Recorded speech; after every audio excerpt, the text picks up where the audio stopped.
Bonjour à tous, c'est Bruce, j'espère que vous allez bien. Dans cette vidéo, on va apprendre exactement ce qu'est un turtle soup, comment l'identifier sur les marchés, et à la fin de cette vidéo, je vais te montrer un setup complet qui va te permettre de trader les turtle soup. Turtle soup, autrement appelé prise de liquidité. Dans cette vidéo, on va donc voir la science des bougies, qui est un des deux principes que j'utilise dans mon analyse, avec les fair value gap. Juste avant de commencer, pense à t'abonner à ma chaîne YouTube et activer la cloche, ça va te permettre d'augmenter drastiquement tes probabilités et ta profitabilité pour cette année 2025. Et tu peux aussi, comme d'habitude, prendre un appel avec moi, durant lequel je vais analyser ta situation et te donner les points clés qui vont te permettre d'être rentable avant 2026. C'est totalement gratuit, alors pense à te donner ton créneau. On est directement parti sur ce flowchart, donc tu vas le voir en premier, on va différencier une prise de liquidité d'une continuation. C'est ce qu'on appelle donc la science des bougies. En premier, tu peux voir ici, on a une prise de liquidité. Comment je l'identifie? Tu peux voir que ma bougie ici haussière clôture avec une mèche au-dessus de mon point haut. C'est comme ça que j'identifie les prises de liquidité. Contrairement à ma continuation ici, tu peux voir qu'on prend cette ligne, donc mon point haut précédent, avec un corps de bougie sur cette bougie-là. J'ai donc une continuation et je sais que le prix ne va pas se retourner à la baisse. Donc nous, dans cette vidéo, on va apprendre à trader les turtle soup, donc les prises de liquidité. Donc je peux enlever ce setup là. Dès que je vois qu'on clôture sur un point haut avec un corps, j'annule ma prise de position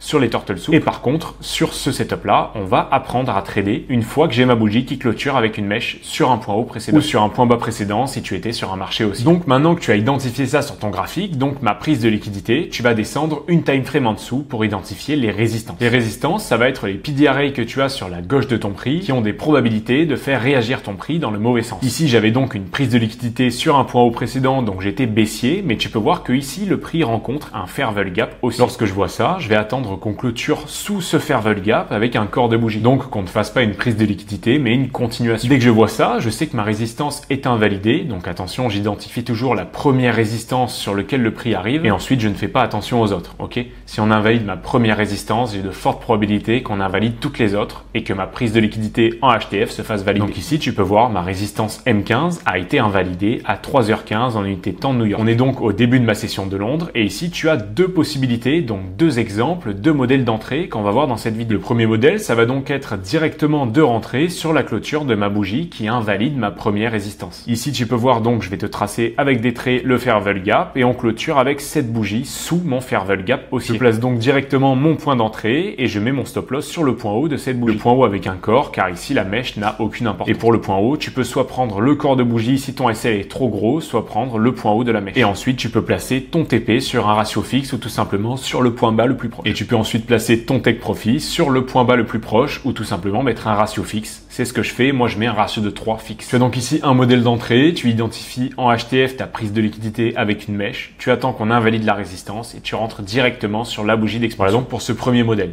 Ici, tu peux voir qu'on est descendu uniquement une time frame en dessous. Je te l'ai noté ici. Tu peux voir si tu étais en daily, tu descends en H4. Si tu étais en H1, donc c'est exactement ce qu'on a là. Donc j'ai ma prise de liquidité en H1, je vais descendre en M15. Et si tu avais ta prise de liquidité en M15, tu vas descendre en M5. Tu peux prendre une capture d'écran de cette liste que je t'ai fait là. Ça va te permettre de savoir exactement sur quel time frame descendre. Ça, c'est donc pour mon premier modèle d'entrée. Pour mon second, je vais attendre donc que ma résistance se fasse invalider et je vais descendre deux time frames en dessous. Donc ici, par exemple, j'avais une prise de liquidité en H1. Je vais donc descendre deux time frames en dessous, donc en M5.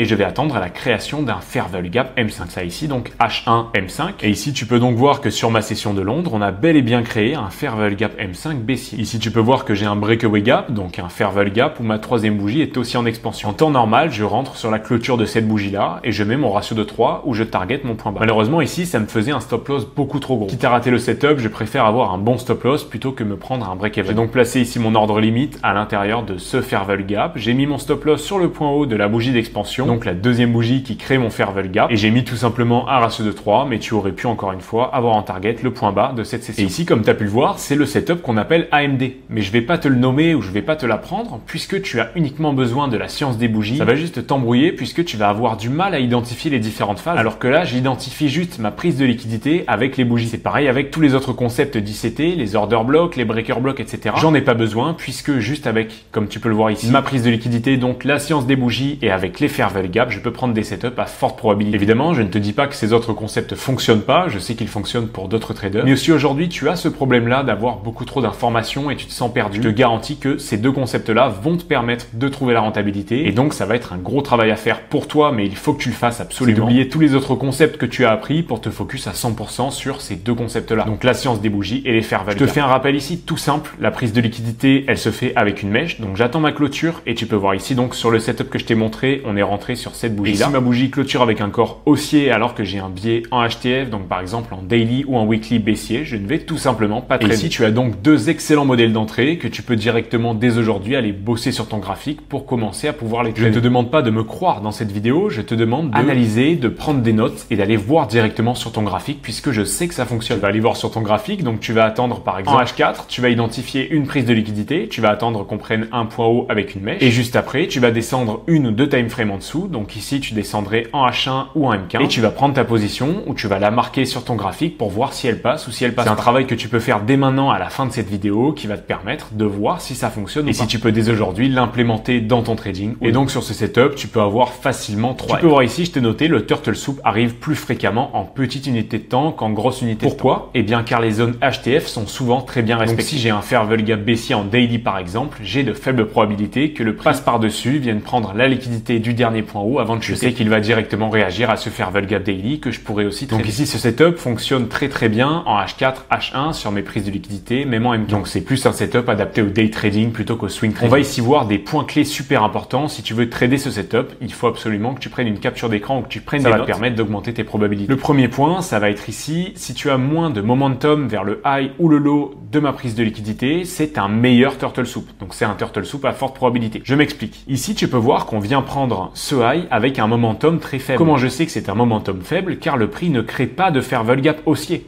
Donc il a du mal à monter, je sais pertinemment qu'il va chuter fortement et qu'il va faire une prise de liquidité. Contrairement à mon schéma de droite, tu peux voir qu'on vient prendre mon point haut en créant des fair value gap haussiers, en créant des breakaway gaps. Donc ici j'ai un fort momentum haussier, je sais que mon Turtle Soup a de faibles probabilités d'arriver. Voilà pour ce premier point. Le deuxième point, si le point haut d'une session qui se fait prendre, on a plus de probabilité que le prix chute dans ma journée. Ici sur l'exemple que je t'ai montré précédemment, tu peux voir qu'on prend le point haut de ma session asiatique. Ma session asiatique est notée ici en vert. C'est ici en unité de temps New York de 18h à minuit. Tu peux voir qu'on prend le point haut de ma session asiatique, on invalide ma résistance et c'est là que j'ai mon setup. Donc sur le setup que je t'ai montré, on a les deux points clés ici qui sont exactement respectés. Pas de momentum vers le high low qu'on prend en liquidité et le point haut d'une session qui se fait prendre, on a le point haut de la session asiatique. On a donc plus de probabilité, tu peux voir ici que le prix chute dans ma journée. Le troisième point clé qui va te permettre d'augmenter fortement tes probabilités, ça va être d'avoir une annonce économique dans ta journée sur l'actif que tu veux trader. Donc ça va te donner beaucoup plus de probabilité sur l'actif que tu veux trader, sur le setup que tu prends, car tu auras beaucoup plus de volatilité. Et qui dit plus de volatilité, dit le prix délivre beaucoup plus vite vers mon point bas ou vers mon point haut que j'ai en target. Voilà donc pour ce setup et ce principe, c'est vraiment ce que j'utilise tous les jours sur mes analyses et sur mes trades. Donc je vais maintenant, pour que tu aies une meilleure compréhension, te montrer un exemple sur les graphiques. On est donc ici sur l'or en H4 et j'ai une prise de liquidité. Comment je le sais? J'ai tout simplement une clôture de cette bougie avec une longue mèche sur ce point bas précédent.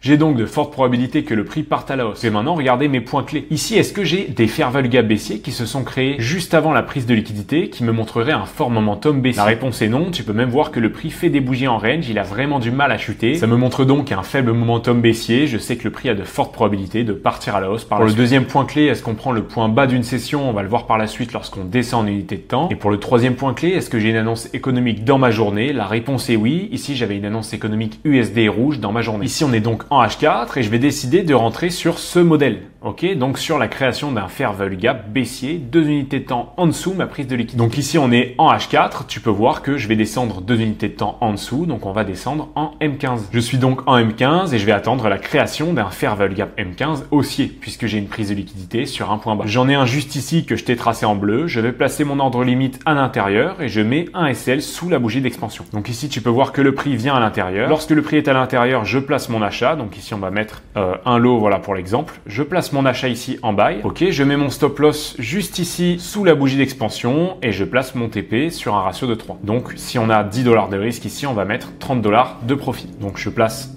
mon entrée à ce niveau-là.